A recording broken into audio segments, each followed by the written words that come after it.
morning, everyone. Good morning, good morning. Let me see, is it straight? Yeah, it's straight. So, it is, let me turn this event down just a tad. So, happy Tuesday, everybody. Wait, it's not Tuesday. Oh, someone leaked oil. Now it's all over my tire. I'm peeling out. That's not good. Well, it's not Tuesday, it's Wednesday. So, did I make a video yesterday? I don't think so. No, I don't think so. I think I was jamming. No, I was processing. That's what it was. Okay, so anyway, today I'm going to talk about, I want to talk about guilt. I want to talk about shame. And I'm going to mix it in with toxic parents because that's where it all comes from. But I want to talk about how degrading it is to be guilty or to feel guilty, and shame. Guilt and shame are two things that we generally inflict upon ourselves. But the only reason why we inflict this pain upon ourselves is because we were taught to do this by our parents. We were taught to accept it by our parents, and it was then sustained by our environment outside of our parents. So they're in, I guess you could say, like in school. That's kind of when it first it was really being pushed, but it was being accepted because our parents had already transferred that within us, and they use it in terms of discipline. So I remember, like, and I know why my sister did it, because my mother did it. And my sister is really big on guilting and shaming you into submission. That's what my sister does. That's what my mother did. But my sister had it real bad. But my sister was more angry than my mother for many reasons. One, you had the anger from my mother, then you had the anger from her father, and, then you have her having all this anger, and then, other things that transpired in her life, due to her law of attraction, which made it even worse. So, it just compounded. And so I have a deeper understanding, and now I have more of a compassion for her rather than anger, because I was angry for a long time because she did this to me. But this is one of the things that, why is my camera moving crazy? This is one of the things that I've experienced throughout my whole life is people trying to guilt or shame me into things. And this even happens when, like, if you're going to go, this is what happens when children are perpetrated. And the perpetrator attempts to guilt or shame them into submission, meaning they will try to convince them not to tell. And this all comes from the parents. Like, this would have never, ever happened if the parent would have never transferred and reinstilled or reinforced what the guilt and the shame. And it's huge. It's really big. And the thing is, after we become adults, we tend to do this on our own without our parents' help. However, it is reinforced with our parents no matter how old we get. So you can be 40 years old and still be shamed and guilted by your parent. And because they're your parent, and because we have this idea that we have to listen to our parents, and our parents are the deeper or higher authority, we tend to submit to that. And that's another thing that they do.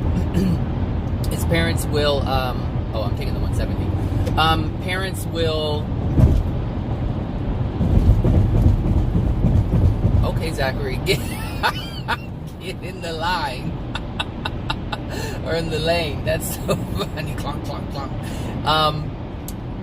Parents will do this. And I guess the reason why they do that, not I guess, but I know the reason why they do that is anytime you, as a child, present to be more knowledgeable, more aware, or how human beings like to look at it is right, they will try to shame and guilt you. They will become angry. So if they're saying something, and I know everybody who is listening to this has experienced this, where your parents say something and you're like, no, that's not true, this, and this, and this, and they get angry at you because they don't want to be wrong. This is part of the issue, is they don't want to be wrong. And so what they do is they shame and guilt you so that you feel less than. Because in that moment, what, are you on your phone? Like, you're not even on your phone and you're driving crazy. Lord. They will try to make you feel less than, because in that moment they were feeling less than. And understand, when people get angry at you, it's not because, or I should say, it's not anything else other than them feeling less than. Them not feeling like they know, or not feeling smart, and so they will try to harm you. And this is what parents do. Parents do this to their children, and this is what I mean by toxic parents. Parents don't understand they're doing this because they didn't understand when their parents were doing it. Like, they understood how it felt when it was being done to them, but they never stop and think. And the reason why they never stop and think about it is because it's too painful. It is too painful for them. So they don't want to look at it. They don't, look, people, you, me, everyone, we don't want to look at the things that cause us pain. We want to look towards the positive things. Well, not me so much anymore, but this is what most people do. They want to look towards the future. The past is the past, and now it's just time to move on and let it go. But you can't let it go unless you let it go. And the only way to let it go is to really process it, to acknowledge what was happening, to acknowledge what happened, to feel what happened, to experience what happened, to experience the pain so that it's released.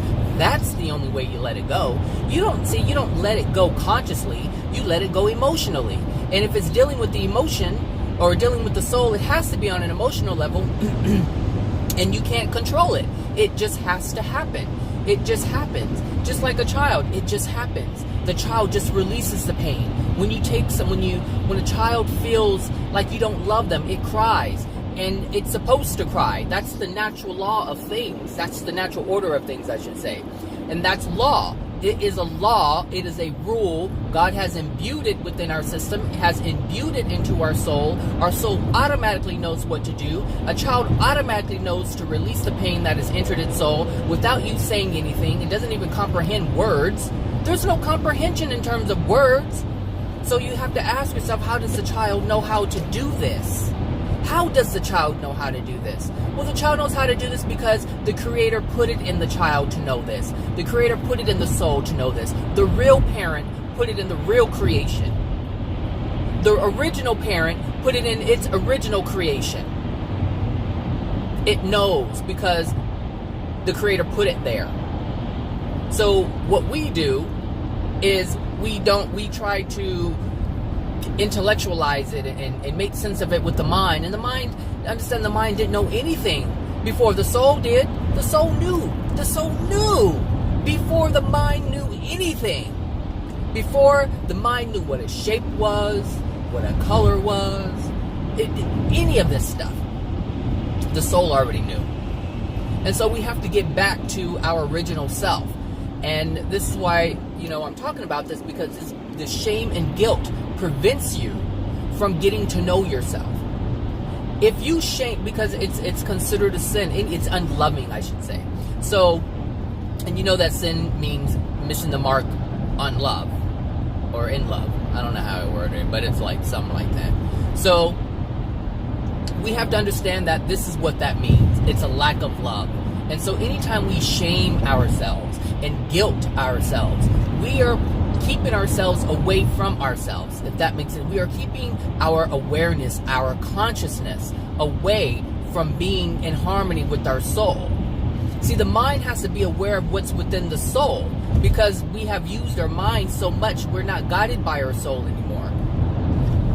We are, in a way, because it's always ruling, like it's always in charge. The soul is always in charge.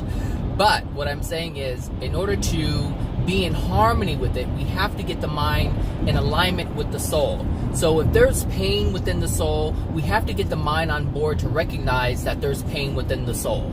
And then we have to get on board with trying to release that pain, making an effort, making attempts to release that pain.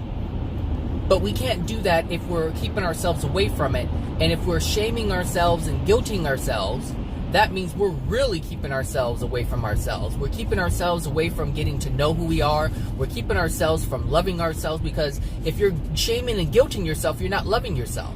So if you're trying to look to improve your life, you're going to have more love towards yourself. And that means you're going to have to stop doing all these things that are unloving towards yourself.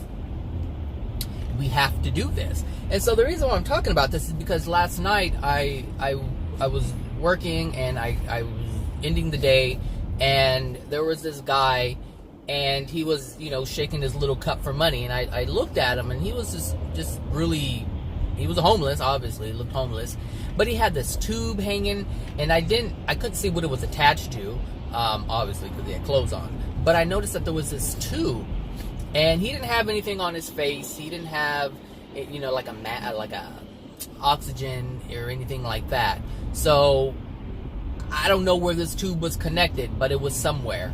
And he was just there shaking his cup, and I was going to order him something to eat, but I had already ordered, and I was like, you know what? And I was like, Zach, something said order it, because he was homeless.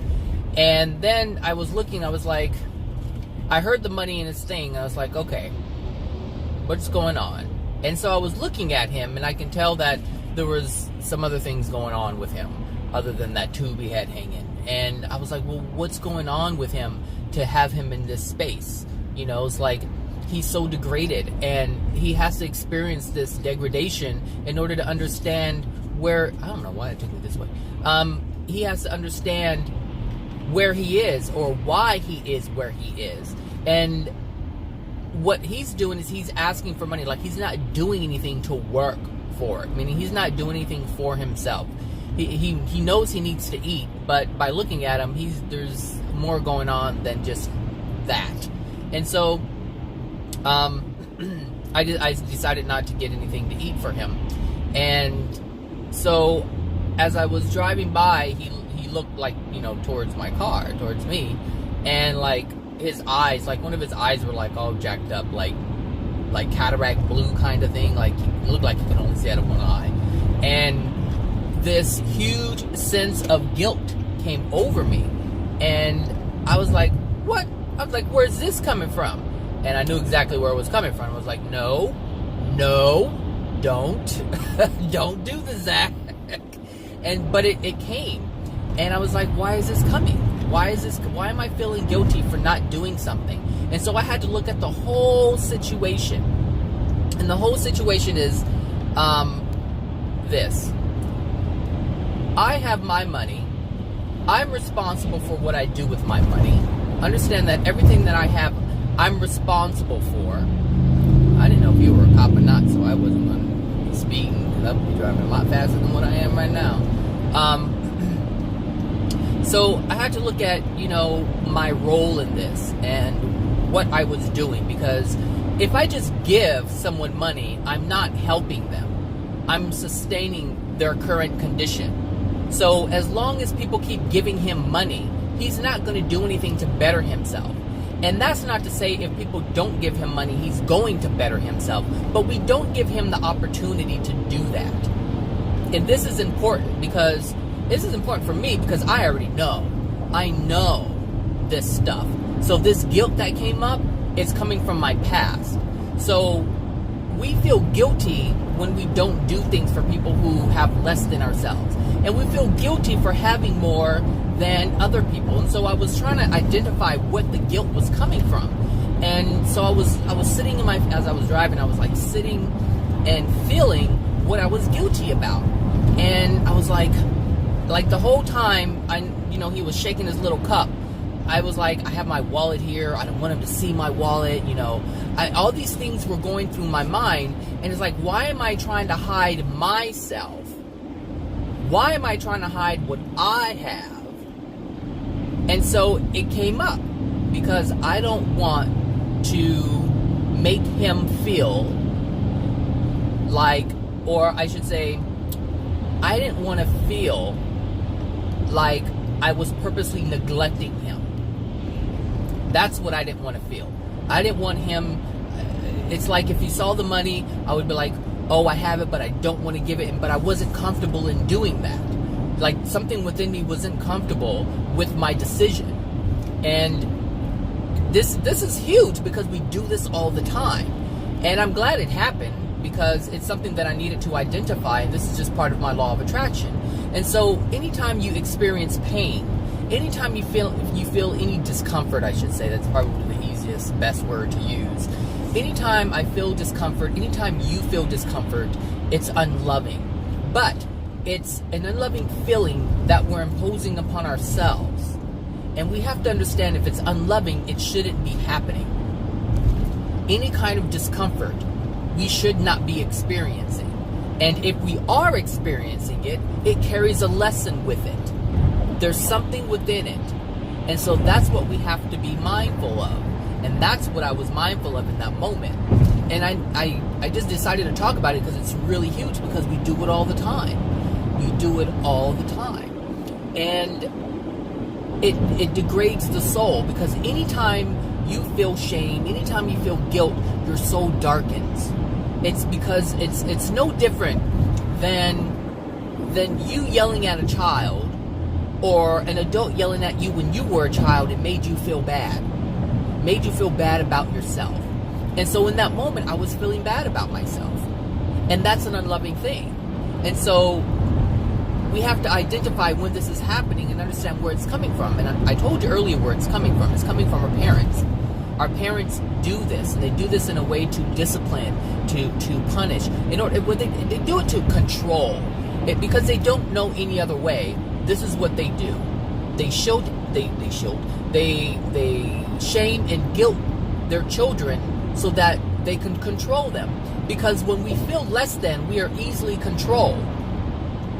When we don't feel worthy, we are easily controlled. It's when we feel powerful that we cannot be controlled. And this is why we need to shape this, because it's debilitating. It doesn't help us. And it doesn't help our children when we have them. And it doesn't help our nieces, and it doesn't help our nephews, and it doesn't help anyone around us. Even the people we work with. Like, even if you're a manager, where you work, when you try to guilt or shame a person and you use sarcasm to do it, it doesn't help anything. It just sustains what is. And so we have to identify this in order to get rid of it, in order to stop it. That's what we have to do. See, I'm a believer in helping people to understand themselves, helping people to better their lives. Not me better their lives, but to help them better their own lives, because they are the only person who can better their lives. Nobody else can do that for them. So if you know something, share it. If you know how to fix a problem, then put it out there without any expectation that it's going to happen, which is why I like making my videos. I like doing this better than I did the whole life coaching hypnosis thing, because it was almost like you wanted, it's almost like people were paying you for change, and so you felt obligated to change them. And this is why I needed to pull back, because I wasn't happy when I was doing it.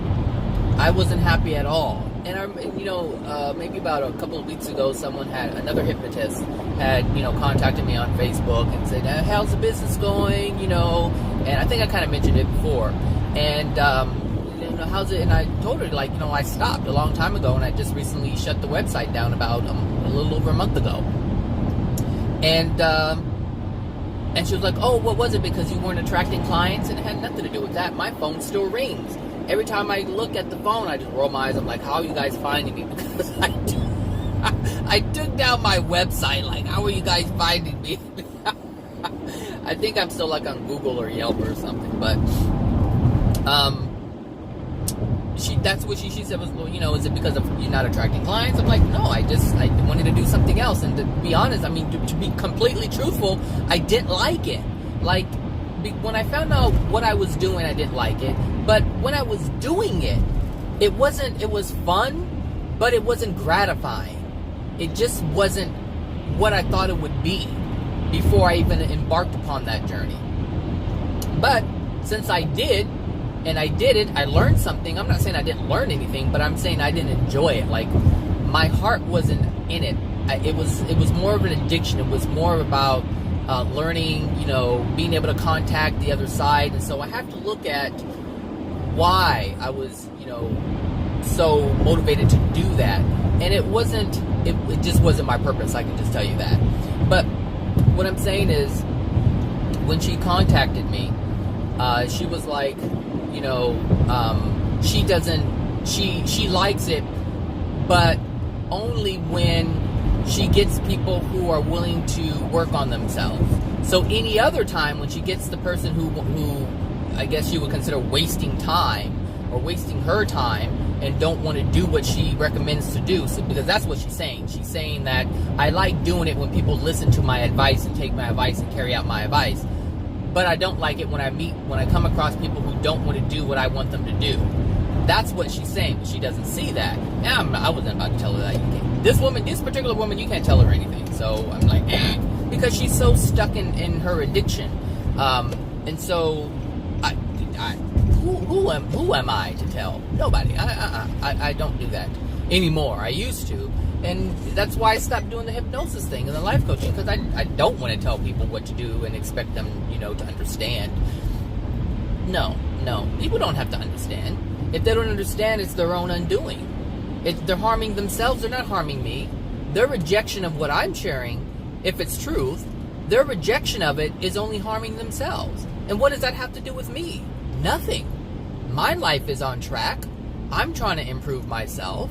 If you're trying to improve yourself, it doesn't matter what anybody else is doing. And this goes back to, the topic. It doesn't matter what anybody else has, what anybody else does. If you have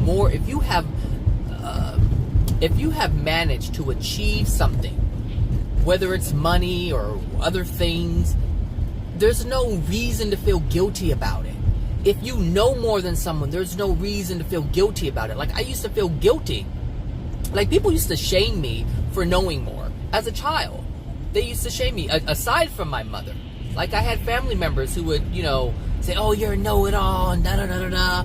But I knew stuff. I just knew it.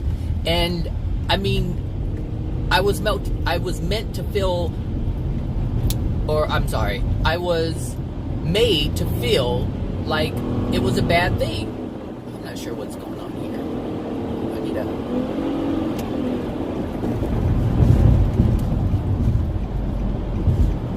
get over here. This freeway is so much different than than the 210 that I always take. So, what was I saying? Oh, I was made to feel like bad because I knew more stuff, and I just, I love to learn, and when I learn something, I just think things are fascinating, and so I absorb it quickly. And if you've been following these videos, then you know that I catch on pretty quick, and I have a pretty good understanding on things when it comes to content. But yeah, I was made to feel like bad, and so I felt like I was dumb, even though I knew more than other people knew around me. I was made to feel dumb. That's how they wanted me to feel. And the reason why they wanted me to feel that way is because they felt that way when they were around me. And I remember my mother doing this. Like, when she would make decisions with, our brother, when he was, younger, and we were all younger, but, when he was, strung out on drugs, and he was doing things to us, like stealing, and, I remember working. I don't know if I said this before, but I remember working. It was my first job. I was working at Wendy's, and, I obviously didn't make a ton of money. It was only part-time. I was 16 years old. And so I was able to buy things for myself for the first time. And so, I remember I bought, cameras. I'm a tech guy. So, I remember having this stuff, and I had, I think it was, $80 in this camera pouch. And my camera was in there, and all that stuff. And I think I had back then, they were, electronic organizers. I forget what they call them. But I had one of those things. And I remember my brother was so strung out on drugs, he was basically on the street, right? And she felt sorry for him. she felt sorry for him, and so she let him in. And I wasn't there. I was at the neighbor's house. And so I came back, and I remember my camera and everything was on the kitchen table. And I was looking for it. I was like, where's my, Uncle Mom, have you seen my camera? And she's like, where was it? And I was like, I think I left it here on the kitchen table. And she goes, no. And I was looking and looking and looking. And I was like, I know I had it. And I was like, I know I left it here. I know I left it right here. And she didn't say anything. Like, she wasn't, I don't remember if she said, let me help you look for it. I don't know if she just stayed quiet. I can't remember those details. But what I remember is I asked her, did you let my brother, I said his name, but I said, did you let so-and-so in? And I was like, you did, didn't you? And I was pissed. I was so hot because it was almost like she didn't have any kind of regard for me because she felt guilty and ashamed of her being a parent because she looked at her son. I know this is what happened. She looked at her son and she felt so guilty, like, what did she do wrong as a parent? And she wanted to help him. She didn't want to see her son. Like, I get it. She didn't want to see her son dirty and disheveled. She didn't want to see that. So she let him in to take a shower and clean up. But what she didn't understand, she was wanting her son to be the son she wanted him to be. But in doing that, she was blinded by who her son was at the time. And so he was a thief at the time. He was a strung out drug addict at the time. And so he is willing and was willing to do any and everything possible to get his next hit. And it was sitting on the kitchen table. But she didn't have any kind of concern for any she didn't care about anything that she had. But in addition to that, or I should say, with that, she didn't care about me or my things because she didn't care about anything else because the guilt and the shame overwhelmed her and clouded her decision making. And so she made a decision. And because she was in denial of her pain and she wanted to ease her pain, because when you have a son who is like that, when you have any child who is on drugs, you question yourself. You question your parenting. And you're like, what did I do? What did I do wrong? How could this have happened? And you don't want to feel that pain of being responsible or feeling responsible. So that's where the guilt comes from. That's where the shame comes from. And you try to ease it. And so you make decisions based on that. And this is what I'm saying. When we feel this feeling of guilt and we feel this feeling of shame, we make decisions to ease that pain. We make decisions to ease that pain. But understand, every decision made in pain is a wrong one. The pain is there to learn what you did, not to take action to ease the guilt, ease the pain of the shame or the guilt. That's not what it's there for, but that's what she did. And because she did that, I had to pay for it. And then she had to pay, now she has to feel guilty and shameful again because of what happened to her other son, which is me. And this is what I'm saying, and this is why, and I wanted to turn back, I was like, go back and order something, Zach. And I was like, don't do it. Because intellectually, I already know what the truth is. It's not yet in my soul. It's not yet in my soul. But I have to train my soul to understand this. I have to train my soul to know, to be aware of this when it happens. Because, well, the main thing I need to do is release it so it's not there anymore. But before I can do that, I'd have to acknowledge that it's there in my soul. And this is what I'm doing by making these videos. I'm acknowledging what's happening. I'm making it a big deal because everything that we make a big deal kind of sticks. So if we make fighting a big deal, that's what becomes part of our life. If we make shaming a big deal, then that's what becomes part of our lives. All things that we make big deals out of tends to be a major part of our lives. And so this is how these videos have helped me, is it's helped me to shine the spotlight on things and make a big deal of it. Because I want to change. I want to learn. Hold on a second. Here I'm debating about breakfast again.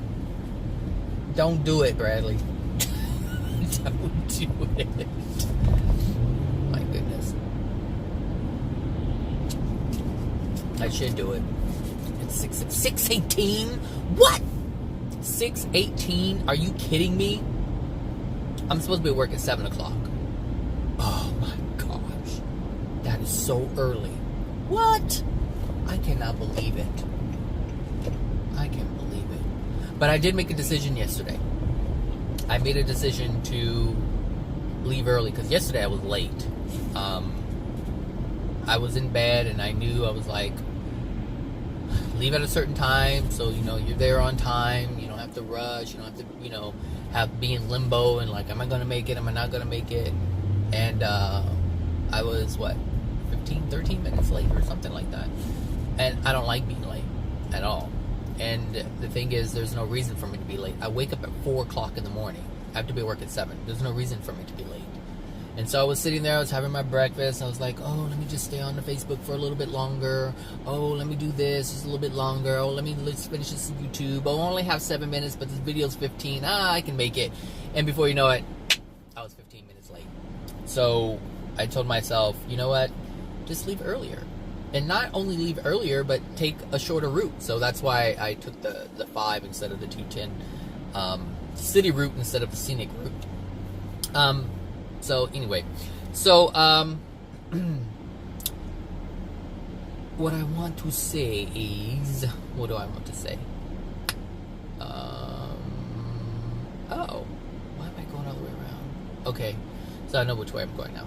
So, when we experience this guilt and shame, it, like I said, it degrades our soul. But the decisions that we make from it will always lead to the feeling of more guilt and shame.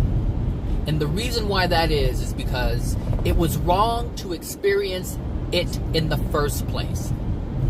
And when we don't acknowledge it, when we don't use that information, when we don't use that feeling to our benefit, when we don't use that lesson to improve ourselves, that means we have to feel it again. Which is why you feel the guilt and the shame after you make a decision based on that guilt and shame. It has to repeat itself. It has to come back to you. Because it's there to show you. It's there. Everything is there to show us what we're doing wrong.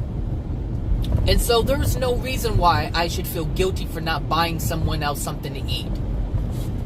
I shouldn't feel guilty for not buying a coworker something to eat, whether they have their own money or not. I shouldn't feel guilty for not wanting to do that. If it's not done in love, it shouldn't be done. So if you're doing something in guilt, or because of shame, don't do it. It's a disservice to you and the other person. It's not done in love, and all things not done in love has a consequence, and it will come back. It will come back. And it will come back even more strong than it did the first time or the previous time. It will continue to intensify, and you don't want this. Nobody wants that. But this is what happens. But it's because we don't understand this. We don't realize that there's even a pattern. We just think that's just the way of life. Yes, pain is the way of life because we don't see the truth of things. That's the only reason why life is effed up, as people say. Life is fucked up. Life is this. Life is that. Life is hard. Life is everything that is unpleasant. But it's only because you're not understanding the rules. You're not understanding the laws. You're not understanding the pattern. You're not understanding the purpose of the pain. The purpose of the pain is just to correct you because you're not making a loving decision. That's it. That's it. There is no other reason. That's the only reason. Because you're making a decision that is outside of love. And the pain is there to remind you. But if you don't know this, if you're not aware of this, then how could you learn from the lesson? You don't. And your life is proof of that. Everyone else's life around you is proof of that. If you can't see your own life, you can definitely see someone else's life, because that's what we do, is we look at other people's lives and judge them because of it. You see? So the lesson is being shown all over the place.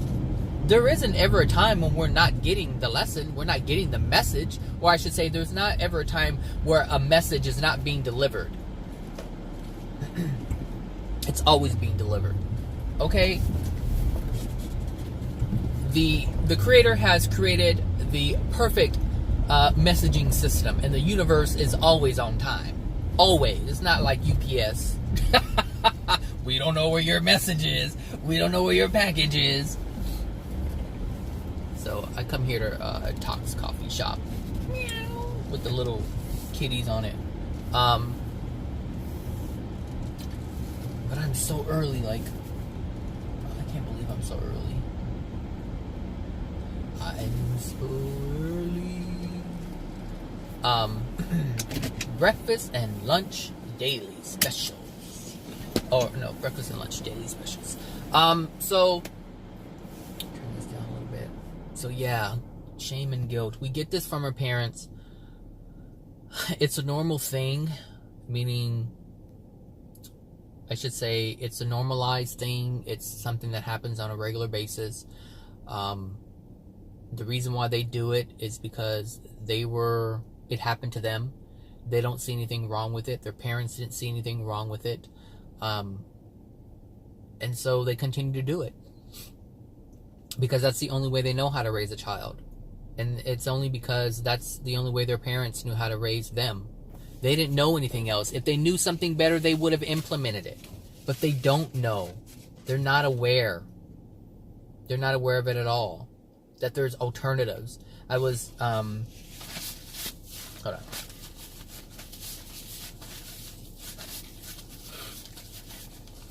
I was, chatting online with a cousin, and, you know, I guess we were talking about parenting, and he believes that, you know, discipline and being stern is crucial to having a good child, right? To raise a good child. And the thing is, he had a lot of issues growing up. Like, he's open about it. Like, he had like a drinking problem. I don't know if he had a drug problem, but I know he had a drinking problem. And apparently he's gotten over that. And he just made a lot of bad decisions, and he has done a lot of things that he regrets. And the thing is, what he's proposing to do with his, because he now has a baby, he has an infant now, he has a baby. What he's proposing to do is do what was done to him and saying it worked. But he doesn't realize that the trouble that he got into when he was younger is based on his upbringing. It was based on the pain that was instilled in him from the punishment, from the stern parenting that he received. Like, it was this lack of love that he felt that made him feel how he felt, that caused him so much unbearable pain to the point where he had to drink. He doesn't make this connection. And so he feels that, you know, these kids nowadays are out of control, they're out of hand, and you just have to put them in their place, and you have to be stern, and you have to discipline them and punish them if it comes to it, and not understanding that this is what created the monster within him. He doesn't get it. But what he does understand is that in order to get control, you have to do these things. Because that's what punishment is a way to inflict pain so that you can control the other person. Because like I said earlier, if someone feels less than, if someone feels small, you can control them. You can then navigate their lives for them. But that's not the point of living. The point of living isn't to be navigated by someone else. The point of living is to be able to navigate your own life in a direction that is in harmony with love. And he doesn't understand that. And there's nothing I can say. Like I've said before, there's nothing I can say to anyone to make them understand. All I can do is just put it out there. Like, if you ever looked on my Facebook, you'll see these random things. Like, I'll just talk about parenting, or I'll talk about this, or I'll talk about that. And it's because I see it in someone's life and I can't tell them directly. I can't tell them directly if they don't want to hear it, but all I can do is just put it out there so that they can see it on their own and make the connection on their own, to see it and absorb it and possibly make it a part of their life so that they can make a different decision and have a different understanding as to what's going on within them. That's why I like making my videos. That's why I want to write this book. Because I just want to put it out there to allow someone or others out there who are looking to change. Because not everyone is looking to change. And it doesn't make any... Look, people aren't... Well, I can't say that. I can't say people aren't going to buy a book if they're not ready to change. Because if they're living a facade and they're thinking that they're going to change... or they're thinking, or they're feeling they want change, but they're not willing to do the work to change. Meaning they're not willing to change, but they like the idea of it. It's not going to work. So I would rather put something out there for someone to just walk by and pick it up, if that's what interests them. That I would, hey, that's how it's supposed to be. If someone has a pure desire, or someone has any desire to do it, or maybe it's by chance. Maybe their guide is you know, moving them to look at this book because they know that something is in it that would help them. You know, and it's like, if I can put something out there like that, then I think that would be great. I think the way I see it, because of the resistance, you know, that the world has right now, especially towards Jesus, or any man claiming to be Jesus, they're less apt to listen to someone who is doing something like that, but more inclined to listen to someone who isn't claiming to be this worldwide figure. And so that's another reason why I want to write the book, because I believe that because of people's addictions and because of people's judgments, I'm able to reach a broader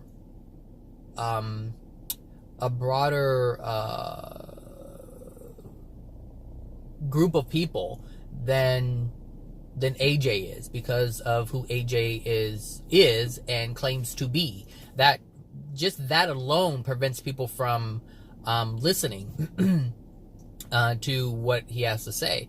And you know, it's funny because, you know, someone had sent me, like, when I post some of AJ's videos, like I'll download them and repost them to my channel instead of just sharing it, because I don't know how to do that. How you take someone else's video and share it on YouTube as them. I don't think you can. You have to do your own content. So you know, when I share it, I erase all the things that has Jesus in it, and even like the beginning part of the videos, like I would cut that out and just have it to where they just start talking instead of the beginning part where they're like, this video is made by da-da-da-da in Australia by Jesus and Mary talking about spirits. I take all that out. So, because people, if that's the first thing people hear, they're like, what is this? And they're already blocking themselves, you know, to the truth. But also on the flip side of that, I understand that if they are blocking themselves from truth based on their judgment, then that's their own undoing. And I do understand that. But I remember when I first listened to AJ, there were small clips. They weren't long videos. They were just little itty bitty clips here and there. And it didn't, you know, when you get a little clip, you don't get the full introduction. So it doesn't say Jesus or whatever. It just has, you know, like the title or whatever they titled the clip. And so you hear the information like, oh my God, that makes sense. That makes so much sense. And that's the thing, like, I know it makes sense to people, but once they hear that it's coming from this man who's claiming to be Jesus, that's it. It's a wrap. It's done. It's over. So I'm able to put similar content out there, meaning I'm able to put the same truths out there in a different form, and people will accept it because there isn't anything that's preventing them from accepting it, meaning there's no prejudgments or anything like that. And, you know, so how did I get on that? Anyway, I don't know how I got on all that. Anyway, judgment and guilt, guilt and shame. Try to recognize when you do this and understand that if you're doing it, it's a disservice to you. If you are doing it, it is a disservice to you. You are harming yourself. You are darkening your soul. And you cannot get to know yourself better if you are feeling shameful and guilty about whatever. You can't get to know yourself because you're keeping yourself away from yourself. You're keeping yourself away from recognizing your true power, your true potential. Like, the soul is powerful, or I should say the potential of the soul is beyond even what I can fathom, because as you progress in the higher dimensions, you're able to do things that I'm not aware of. See, I'm only aware of the things that AJ has shared thus far, or other souls through channeling have shared, but I'm not fully, because I haven't experienced it yet. So there are just things that are beyond my comprehension. Know that the soul is capable of those things, but it can only be capable, or it can only experience those things if there's love in it. And if you keep doing things that keep unloving things within your soul, you'll never experience those potentials. Those facts, those guarantees, we won't ever experience them. Which is why I'm on this path, because it's like, I know what a degraded soul feels like, because I've experienced it my entire life. That feeling of powerlessness, that's what a degraded soul feels like. And most people on the planet, we know what that feels like. We know what that means. We know what that means. And so we have to ask ourselves, do we like it? If you ask someone, they would say no. If you ask someone that if they could be a superhero right now, would they want to be? And every single person would say, yes, I want to have those powers. I want to have those abilities. You want to be able to fly? Fine, you can fly. What we call levitation here, that's not even flying, but yeah, we can levitate. But there's nobody in that condition. Well, I don't want to say nobody, because some people can't levitate. But there aren't many people who are able to do that. And there's a reason why. Their soul is too heavy. Heavy with what? The weight of all this shame and guilt.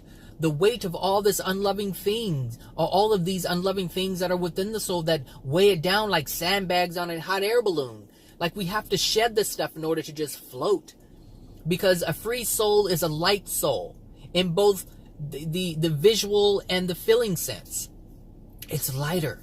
And I've told you that my life has changed since I've embarked upon this journey of understanding. Like, I have less guilt. And there's so many things, so many beliefs that were holding me down. Those were sandbags too.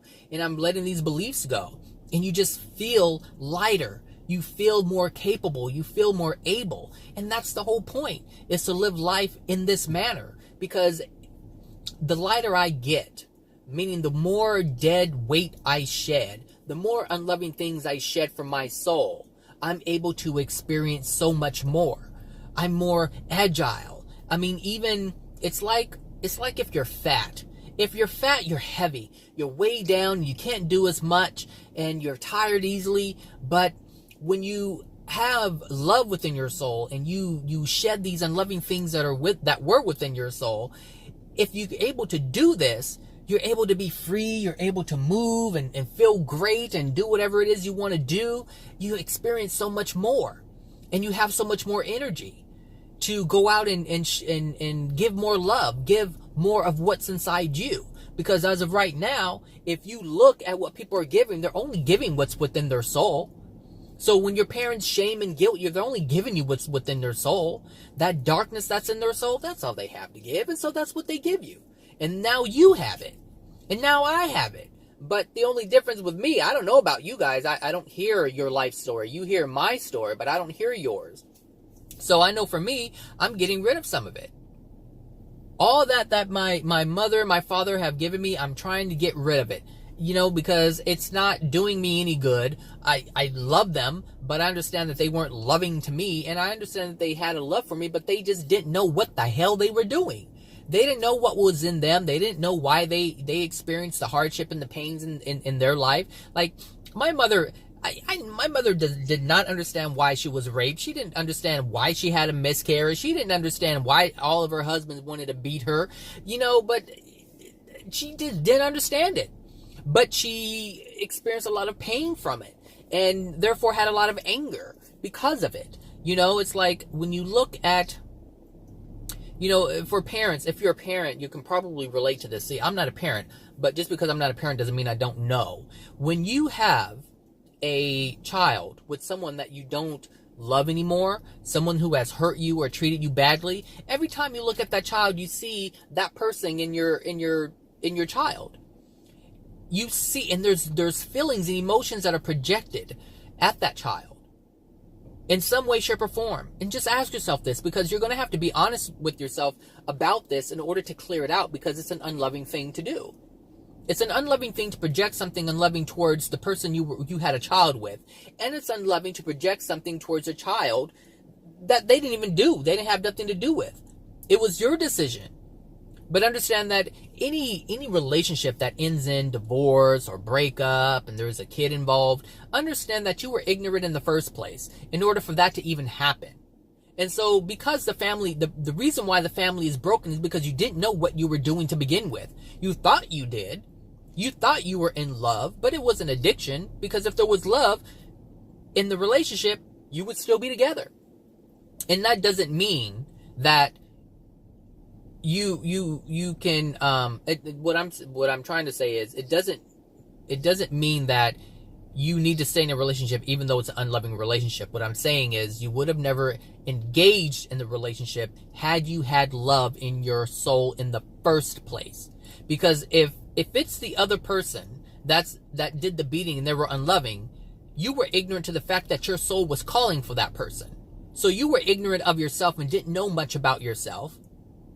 And that's why you made the decision. And then you made other bad decisions based upon that decision. So if you do get in a relationship with someone who's a womanizer and they start beating you, and then you end up having, you made a decision, you ended up with that person, you understood that it wasn't a good thing, but you decided to have sex and have a baby anyway. See, it's just one bad decision after the next. And I'm not saying that the child is a bad decision. The child is a result of your bad decision. But understand, now your child is a reflection of you. So they've inherited all your ignorance, all your pain, all your anger, all of it. All of it. Not just yours. The deadbeat person, or the person that you're calling a deadbeat, they've inherited theirs too. So, okay, it's 6:40, so let me order my breakfast. So, actually, I can, hold on a second. Okay, I'm back. I just realized something. On my phone, I changed the caller ID name on my cell phone to Boogeyman. And so every time I call a landline, my caller ID comes up Boogeyman. It's oh my gosh, it's been like that for years. And so I wonder what they... I can tell they know it's me when I call. So I wonder, what they think, about when they see me, or see that name pop up. Boogeyman. Oh my gosh. Anyway, so yeah, try to work on, identifying when you guilt and shame yourself, because if you're doing it, you're not supposed to do it. And you've been taught to do this. And like I said, you've been taught by your parents to do this, and it's been reinforced by your environment, meaning in school, your friends, and other family members. Family members are really big for this. It's like, oh, well, we're family. Like if someone asks you to do something and you don't want to do it, they'll try to guilt you into doing it. And they'll shame you if you don't. And, it's like, they'll say, well, blood is thick in the water, or you don't care. Or they'll say, well, I'll remember that the next time you ask me for something. Like, people will do this. And it's such an unloving thing. And it's because of this unloving thing that they did, that it's what caused it to enter your soul. And this is why you're controlled by it. And so we have to stop being controlled by it. And I feel better just talking about it, because I'm thinking back on the situation. And it's like, I can't make anybody else's problem my problem, because their problem is their own problem created by themselves. Even if they don't know it, it's created. Everything that we experience is created by us. It's created by us. Other people may have done it or have done things to us, but it's our soul that called for it. And as long as we blame other people, We're never going to understand that. We're never going to be able to fix it. Because you can't fix yourself if you're blaming somebody else for it. You just can't. And I know some people are so angry and they want the other person to pay for it. But understand, they will pay for it based on the universal laws that are in play that are going to make them pay for it. You shouldn't be the judge. You shouldn't be the officer trying to inflict the pain or enforce anything. The only way to stop the pain is to fix yourself, since you are the one who is attracting the pain. That's the only way we can stop the pain, is by stop attracting it. That we can't make anybody else do anything. The only way we can do that, the only way we can control someone else, is by controlling ourselves. That automatically controls everything around us. The universe is set up that way. God has set it up that way. The God has set it up in a way where if you can master your own soul, if you can master the love within your soul, then the Creator gives you the power to control everybody else. That's what the soul is doing. It's automatically controlling everybody else. It's automatically keeping you out of harm's way. It's automatically not bringing these people who would inflict harm upon you. It's keeping them at bay. Like, you won't even interact with them. Like, you can be driving, and you've seen some of these YouTube and Facebook videos where there's a car accident and this one car just unscathed, completely unscathed. And it's like, how did that happen? The universe was protecting that person. And you will scratch your head and your mind will just blow up trying to figure out, like, how did that happen? How did those people just walk out of there like that? Like, there was this one car and it was completely cut in half. Person just walked away, nothing. And some people were just thrown from their car and able to just walk, versus someone else who's thrown from the car and every bone in their body is broken. The universe has power, and the soul commands. It has access.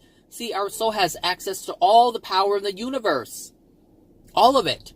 But the soul has to be clean. It has to be loving. It has to have love within it in order to have access to that power. No love, no power. And we know this. We know this. We know what the feeling of the lack of power feels like. And that tells you that the soul is degraded. But if you know these laws, if you know these rules, if you know how it operates, then you can figure it out. You can see the patterns. Patterns have been here for thousands of years. Thousands of years. And people don't want to see it. And I didn't see it. I mean, I couldn't have seen it without AJ's help. I just couldn't. And I recognize that. I'm always grateful, for him coming back, and because I was so against religion, and you couldn't even get what he's talking about out of any religion. You certainly can't get it from the Bible, because that thing is not a complete lie, but if it ain't the 100% truth, then it's a lie. Because you have to have discernment. The thing is, you have to have truth in order to identify truth. And I didn't have truth before. So if I were to have read the Bible, I wouldn't have been able to figure out what's right and what's wrong and what's true and what's not true. But now I can. I can look at it. I can look at anything in the Bible and tell you whether it's real, if it's true, or if it's not true. I have that ability now. I have that power now. But it's only because AJ shared the truth. And so as you have the truth as your foundation, it changes everything. You know who to trust. You know who not to trust. You know why people are doing things in their lives before they even know it. To the point where you can help them see themselves. And so that's what AJ has helped me do, is help myself see myself.